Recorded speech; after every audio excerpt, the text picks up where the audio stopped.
Hi everyone, Nicole here, the founder of Epifania Magazine. Thank you so much for being here on our YouTube channel or our Facebook page. Click in the links in the description box below so you can go to our website. If you're here on Facebook, the link to our website will be in the About Us tab. Before we dive into this video, make sure to like, share, comment, subscribe, all that good stuff. So this book list is going to be a very short book list of books that I decided to purchase and going to read. Some of them I've already read, some of them I'm currently reading, and some of them I will be reading. This last year I've been trying really hard to decolonize my bookshelf, which I'm pretty sure if you're watching this video, you're doing that too. I realized I had a lot of books written by white males and females, which is not a bad thing. A lot of them are really good books. It's just I realized, hey, I need to get other cultures in here, other perspectives. So these are a few books that I have purchased. I'm still one of those people that love to purchase a book. I don't really do like reading on a Kindle or any kind of digital format. Just not my thing. And it's also, I'm not a big audiobook fan, so I still actually get the book itself. Some of these books are about being Black either in the US or overseas. Some of them are an Afro Latinx Latina experience, and some of them are just a Latinx Latina experience. So it's all of that encompass, if you will. So let's actually dive into these books. Where I crown. All right, the first book, they're like all on my lap, and I'm trying very hard to make sure they don't fall. The first book is Queenie. By the way, I'm going to try to put all the links to these books in the description box below. If on Facebook, I'm going to try and tag them if they have a Facebook page. But yes, it's by Candace, Carty, Williams. This one I'm currently reading. So this book is hilarious in the sense that we've all been Queenie in our lives, or we've all had a friend that's Queenie, or both. So Queenie, it's about a Jamaican British family. So her parents were from Jamaica. They went to London, and so and she was born there. So there we go. I described that horribly, but you know what I mean. Anyway, so it's about her life. She's in her late 20s, I believe, early 30s, around that time. She's past college. She's not a young kid anymore. And she's working at a newspaper, and she really wants to be a really big journalist. Thing is, she's going through a lot of a lot of internal issues.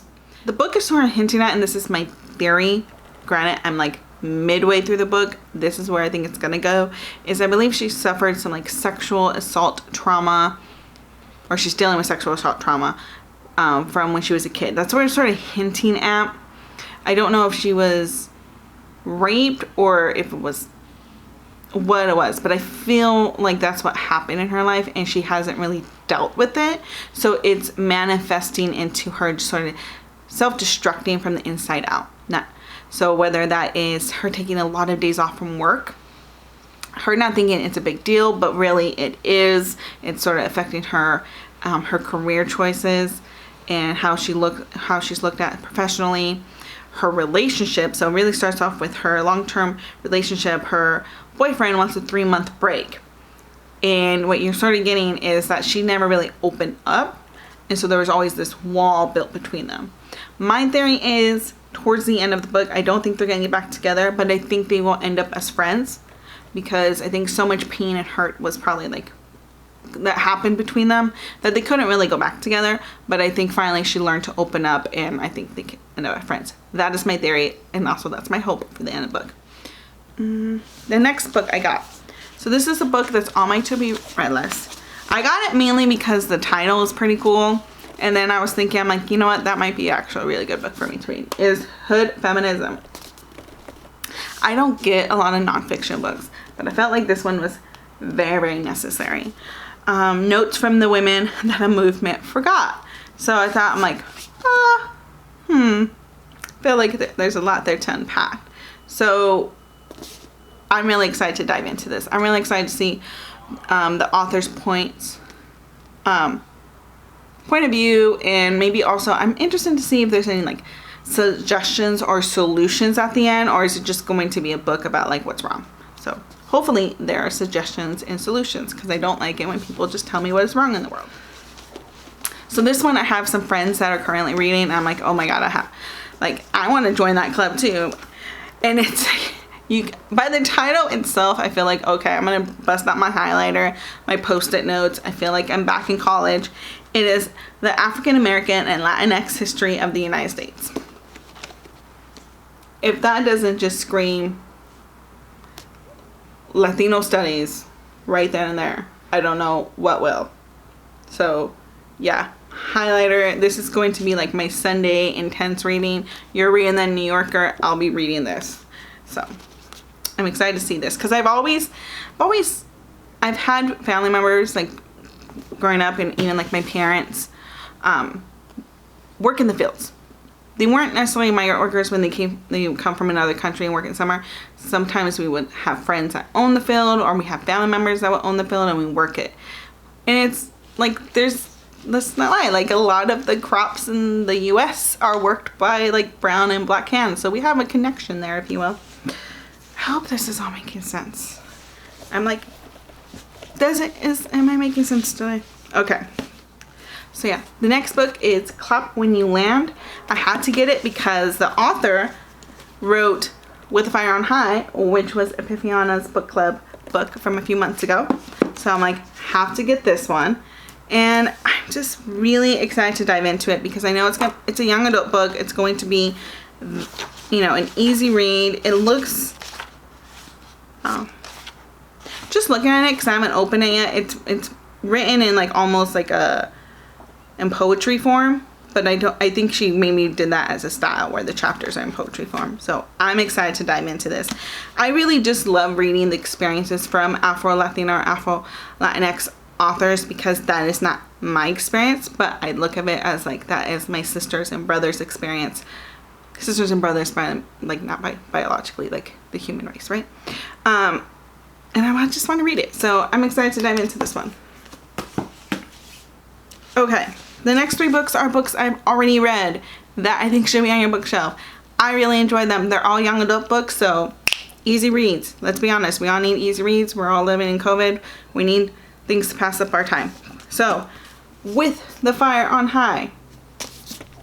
Love this book. So it's all about this young teenage high school mom, that lives with her grandmother. Her grandmother helps her raise her baby, and she's just really, she has such a structured life because she has such a young child, but she loves cooking, like, and is so good at it and has a natural talent for it.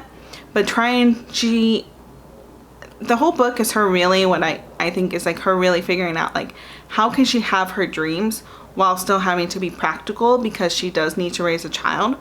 And I loved, like, no spoilers, but I have to give you a little spoiler. I love at the end that she does go to college, but part-time, so she could work part-time at a really nice restaurant, so she can learn from the chef. And the reason why I love that she chose to go to college is I know so many people with her story that chose to work because they needed money to raise their child, which makes sense, but not seeing that the long-term plan, that's not going to help them or their family. And so cut to, they're like in their 30s or 40s, and they're having to rebuild their lives. They didn't really get to grow in their careers, and they've struggled all through their life.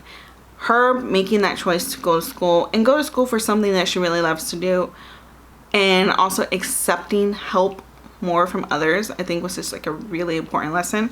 I loved it. You should read it. This one, of course, I did a review on it. I'll put the video link somewhere. But I Am Not Your Perfect Mexican Daughter. Right off the bat, I had to get the title because this is how I felt all through my childhood. Even though I'm not first generation, I really related to a lot of the concepts and the feelings.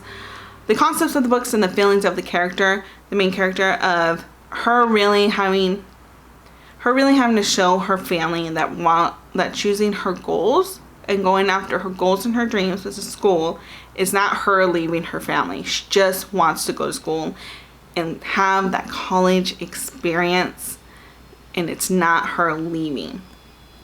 Trust, if you're watching this and you're just like, what are you talking about?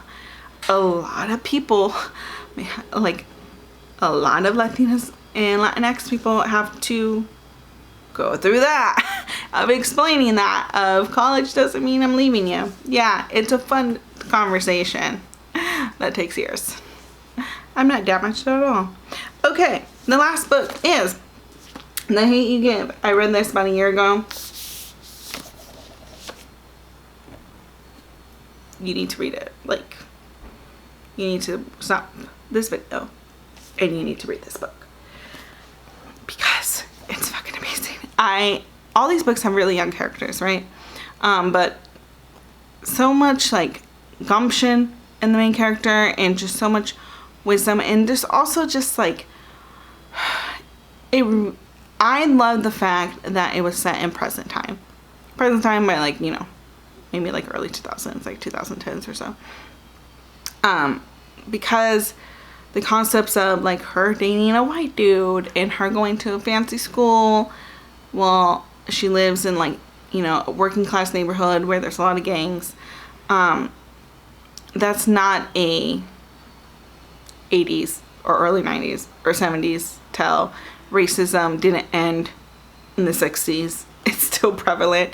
And so her feeling that, even though she has friends of different races and cultures, she still feels that, and she still can tell the difference between her neighborhood and the neighborhood her school's in.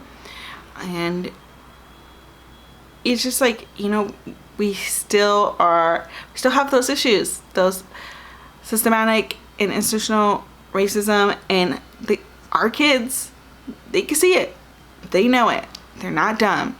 So this book is a great reminder. The Hate You Give. You can probably, it's a movie as well, so if you don't like to read books, you can watch the movie. Haven't watched the movie because like the book already made me cry. I don't need to cry again. So yeah, so that is my very, very short list. There's so many books out there. I actually ordered way more books. They're on their way for our book club, for Epifania's book club. For the rest of the year, we've chose books all written by people of color, different perspectives. So our next book is the main character is Muslim. The other book, the main character is Chinese. And so it's just like getting all those different perspectives. And then of course we have our Latinx and our Latina books. So I'm really excited for that because there's just so many. We decided for the book club itself that we really just need to always focus on like people of color and the Black and Indigenous communities as well. So I hope you guys are inspired by this book list. Please comment below the books you are reading, books we should be reading. I'm a big reader, so even if the magazine isn't gonna read it, I'll read it. So yeah, let me know. Alright, see you guys around. Have yourself a beautiful, beautiful day. And thank you so much for being here. Greatly appreciate it.